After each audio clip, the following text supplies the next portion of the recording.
Hi hello everyone, সবাই কেমন আছেন? আশা করি সবাই খুব ভালো আছেন। ঘড়ির কাঁটায় তখন ছিল ঠিক 4:40, আর আমাদের মধ্যে এরকম কোন পাগল আছে বলুন বিকেল 4:40 এরকম খাওয়া দাওয়া করে? আমি তো জানি না। আপনাদের যদি জানা থাকে অবশ্যই কমেন্ট করে জানাবেন। যারা কমেন্ট করবেন আমি তাদের নামগুলো ভিডিওতে মেনশন করব।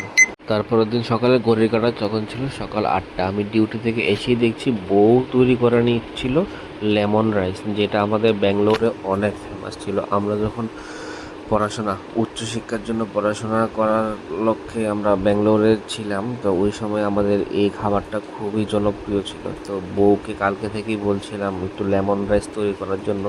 তো আজকে ডিউটি থেকে এসে দেখছি বউ আমার কথা রাখলো। যাক, তো চলুন সবটা ভিডিও আপনাদের সঙ্গে শেয়ার করি।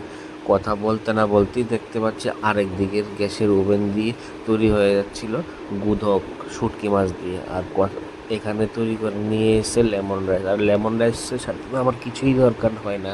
তো কীরকম লাগলো অবশ্যই কমেন্ট করবেন।